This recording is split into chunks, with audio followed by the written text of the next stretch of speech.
এবার আগত নিউ শিল্পী তীর্থের চারজন আর্টিস্ট আমাদের একদম বন্ধু এবং ভালো মানুষ প্রভাত মণ্ডল,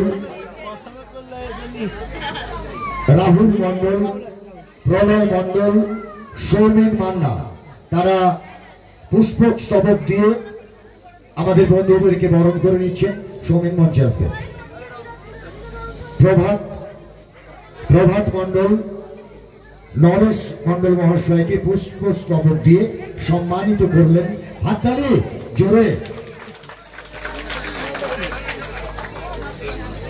এবার আমাদের পুজো কমিটির অন্যতম সদস্য রাহুল মণ্ডল আমাদের আজকের স্বরূপ হালদার মহাশয়কে পুষ্প স্তবক দিয়ে সম্মানিত করলেন।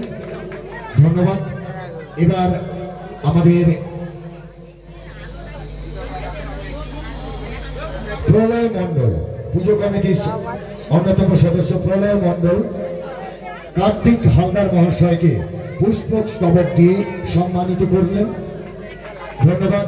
এবং আমাদের সৌমেন মান্না, পুজো কমিটির অন্যতম সদস্য এবং খুব কাজের ছেলে আমাদের আজকে যাত্রাপালার গাজন যাত্রাপালার যিনি নায়িকার ভূমিকায় অভিনয় করবেন মিহির হালদার, তাকে পুষ্প স্তবক দিয়ে সম্মানিত করছেন।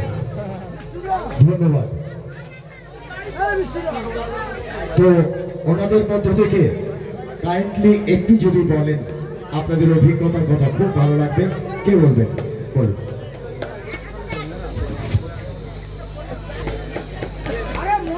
উপস্থিত শ্রদ্ধেয় ও শেষে ছোট ছোট ভাই বোনেরা ও কমিটি বাবুদের প্রত্যেককে যথাযথ সম্মান জানিয়ে দু একটা কথা বলবো।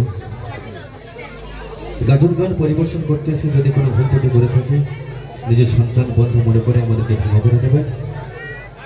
আর একটা কথা না বললে নয়, আমরা সেজন্য প্রায় 160 থেকে 70 মিনিট গান করি। তো এত কমিটির এত ভালোবাসা, এত পরিষেবা আমরা কোথাও পাইনি। কমিটি ওর যে সম্মান আমাদেরকে দিল, আমরা চেষ্টা করবো সেই সম্মানের জায়গাটা রাখার জন্য। তো আমাদের নিউ শিল্পী তীর্থ গাড়ি সংস্থার পক্ষ থেকে দর্শক মন্ডলীদের একটা কথাই বলবো যে একটু কমিটি বউদের জন্য একটু হাতের ভালোবাসা চাইবো, অন্য কিছু নয়। তো সকাল থেকে এসে আমরা যে পরিষেবা পেয়েছি আমরা খুবই খুশি বা খুবই ভালো লাগলো। চেষ্টা করবো আমরা ভালো গান বাজনা করে আপনারা যেভাবে ধৈর্য পরিচয় দিচ্ছেন বরং বসে থাকুন, আমরা চেষ্টা করবো আপনাদের মনে দেওয়ার জন্য। তার বেশি কিছু বলবো না, ছোট বক্তব্য সংক্ষিপ্ত শেষ করলাম। নমস্কার।